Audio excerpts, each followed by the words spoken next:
नमस्कार, मैं रचना शर्मा चढ़ती कला टाइम टीवी देख रहे सभी दर्शकों का स्वागत करती हूं। आप देख रहे हैं हरियाणा के समाचार। समाचारों की शुरुआत से पहले एक नजर आज की मुख्य सुर्खियों पर।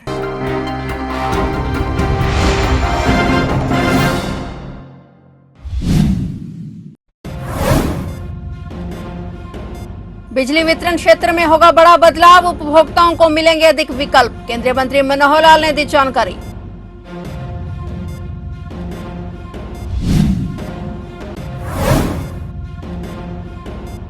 सोनम वांगचुक ने अनशन किया खत्म। केंद्रीय मंत्री जेपी नड्डा ने पिलाया जूस। केंद्रीय मंत्री नड्डा ने दिया सकारात्मक आश्वासन।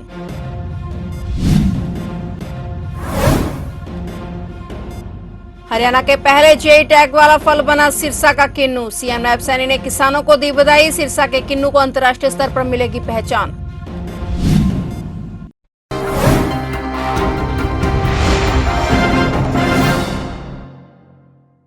और अब समाचार विस्तार से।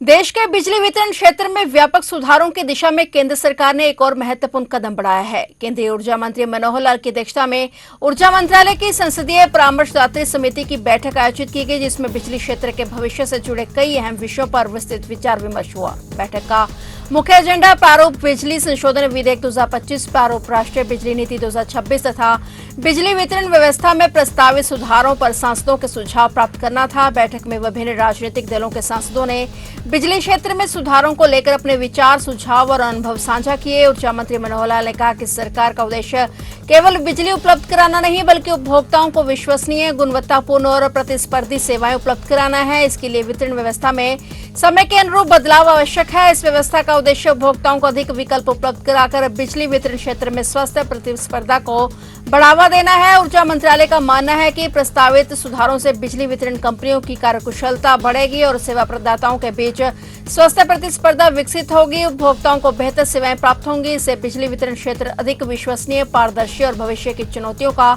सामना करने में सक्षम बन सकेगा।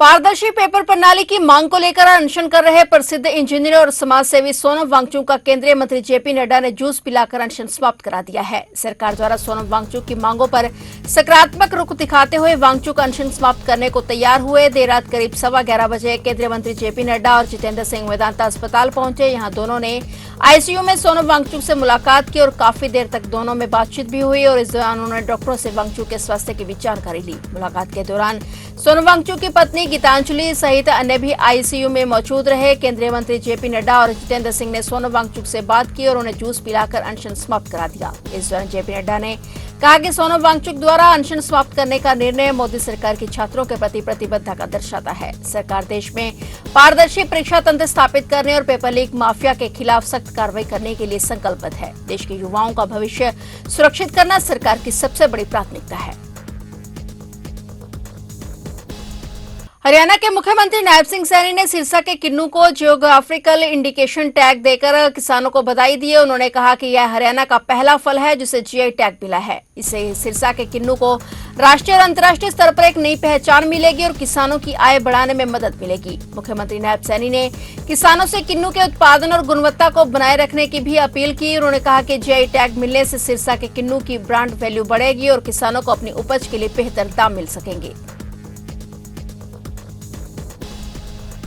हरियाणा की अंबाला सेंट्रल जेल इन दिनों खास वजह से चर्चाओं में है। जेल के वार्ड नंबर 2 की एक बैरक में हरियाणा के 3 आईएएस अधिकारी और पूर्व विधायक रामनिवास सुरजाखेड़ा एक साथ बंद हैं और इनके अलावा अन्य मामलों में गिरफ्तार 3 पुलिसकर्मी भी इसी बैरक में हैं। जेल प्रशासन ने सुरक्षा कारणों के चलते इन सभी को एक साथ रखा है, लेकिन एक ही बैरक में नौकरशाही और राजनीति के चर्चित चेहरों की मौजूदगी ने इस वार्ड को ब्यूरोक्रेसी और सियासी गलियारों में चर्चा का विषय बना दिया है। तीनों आईएएस पंकज अग्रवाल, रामकुमार सिंह और प्रदीप डागर जहां आईडीएफसी फर्स्ट बैंक घोटाले में गिरफ्तार हुए हैं, तो वहीं नरवाना के पूर्व विधायक रामनिवास सुरजाखेड़ा पंचकुला के एचएसवीपी घोटाले में लंबे समय से न्यायिक हिरासत में है। सुरजाखेड़ा वर्ष 2019 में जजपा से विधायक बने थे और बाद में वे जजपा छोड़कर सरकार के नजदीक आ गए थे। फिलहाल जेल अधिकारियों ने सुरक्षा कारणों से इस व्यवस्था पर कोई आधिकारिक टिप्पणी नहीं की है। अदालत समय समय पर उनकी न्यायिक हिरासत की अवधि बढ़ाती रही है और इसी क्रम में वे अंबाला सेंट्रल जेल में बंद हैं।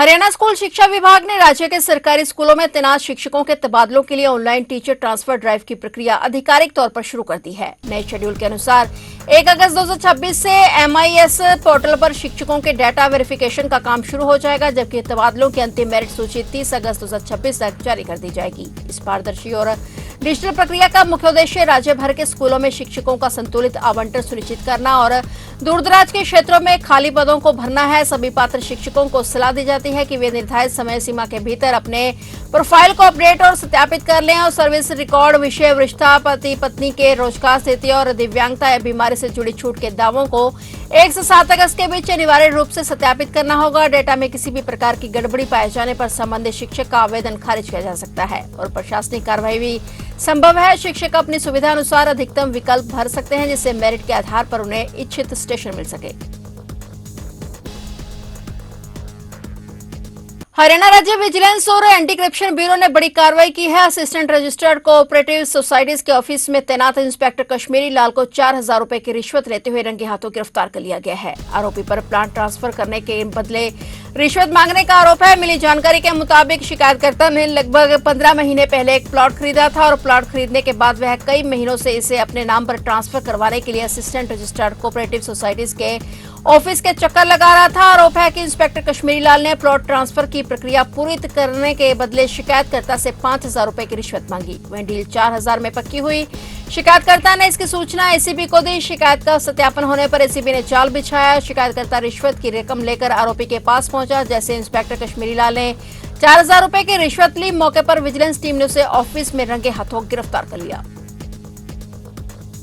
हिमाचल और उत्तराखंड में हुई बारिश का असर अब यमुनानगर में भी दिखाई देने लगा है। सूखी पड़ी बोरी नदी में अचानक जलस्तर बढ़ने से 20 से 25 गांवों का संपर्क टूट गया है। पुल नहीं होने के कारण राहगीर पिछले 2 घंटे में पानी कम होने का इंतजार कर रहे हैं। लोगों का कहना है कि वे पिछले 30 वर्षों से यही परेशानी झेल रहे हैं और आज तक पुल का निर्माण नहीं हुआ है। हालात ऐसे हैं कि राहगीर पिछले 2 घंटे से पानी कम होने का इंतजार करने को मजबूर हैं। कई लोग जरूरी काम, इलाज, स्कूल, दफ्तर जाने के लिए निकले थे, लेकिन नदी के तेज बहाव ने उन्हें रोक दिया और लोगों का कहना है कि हर बरसात में यही परेशानी सामने आती है। हर साल बारिश आते ही हजारों लोगों की जिंदगी प्रभावित होती है और गांवों का संपर्क पूरी तरह से कट जाता है। स्थानीय लोगों का कहना है कि अगर समय रहते पुल का निर्माण किया होता तो आज लोगों को घंटों इंतजार नहीं करना पड़ता। जननायक जनता पार्टी और हरियाणा के पूर्व उप मुख्यमंत्री दुष्यंत चौटाला ने आज शुक्रवार को इंद्री के एक निजी पैलेस में आयोजित कार्यकर्ता सम्मेलन को संबोधित करते हुए संगठन को बूथ स्तर तक मजबूत करने का आह्वान किया। सम्मेलन में जसपा के BLA-2 पदाधिकारी, विभिन्न प्रकोष्ठों के प्रतिनिधि और बड़ी संख्या में कार्यकर्ता मौजूद रहे। दुष्यंत चौटाला ने कहा कि मजबूत संगठन ही किसी भी राजनीतिक दल की सबसे बड़ी ताकत होता है। उन्होंने कार्यकर्ताओं से गांव-गांव और बूथ स्तर तक पार्टी की नीतियों को पहुंचाने और जनसंपर्क अभियान तेज करने का आह्वान किया। उन्होंने कहा कि कार्यकर्ता ही पार्टी की असली पूंजी हैं और उनके दम पर ही जसपा प्रदेश में मजबूत विकल्प के रूप में उभरेगी। सम्मेलन के दौरान कार्यकर्ताओं में उत्साह देखने को मिला और उन्होंने संगठन को मजबूत बनाने का संकल्प लिया। पार्टी का बूथ लेवल एजेंट का कार्यक्रम पूरे प्रदेश भर में चल रहा है और आज इंद्री विधानसभा के जो हमारे BLA-2 साथी जिनने इस SIR अभियान को बूथ लेवल तक सुचारू तौर से मॉनिटर करने का काम किया और आगे इनकी क्या गतिविधि रहेगी उन पे साथियों से चर्चा करने आ जाए। साथ के साथ जिस तरह देश के हालात बने और जिस तरीके से आज हर युवा में एजुकेशन सिस्टम के अंदर पेपर लीकेज पर जो रोष है उसके प्रति भी साथियों से चर्चा करें। दिल्ली में जंतर मंतर पर देखा किस तरीके से प्रोटेस्ट कर रहे हैं, काफी लाठीचार्ज हो रहा है और तो रात को अनशन भी तोड़ दिया उन्होंने। अच्छी बात है। हम तो 18 तारीख को जब सोनम वांगचुक जी से मिलके आए थे, हमने ये आग्रह किया था लड़ाई लंबी भी हो सकती है मगर उनकी सेहत में जिस तरह गिरावट थी, सबका देश के हर नागरिक का यही आग्रह था कि वो अनशन तोड़े। मगर ये लड़ाई कोई आज खत्म नहीं हुई, ये लड़ाई तो अभी चलनी है और मैं तो केंद्र सरकार से मांग भी करता हूँ कि इस फास्ट ट्रैक कोर्ट तो एक दिशा है। पहले फास्ट ट्रैक कोर्ट के लिए एक मजबूत कानून इस पूरे पेपर लीक के धंधे के विरुद्ध सरकार को लाना चाहिए। जब तक कि 2 साल की सजा का प्रावधान रहेगा। जब तक इन लोगों को 5, 7, 10 लाख रुपए के फाइन में छोड़ दिया जाए, इन लोगों के मन में वो दहशत नहीं आएगी कि ये गंगा छोड़े। तो आप देख रहे थे हरियाणा के समाचार, और नए समाचारों के साथ फिर से हाजिर होंगे। तब तक के लिए देखते रहिए चढ़ती कला टाइम टीवी, और अब मुझे दीजिए इजाजत। धन्यवाद।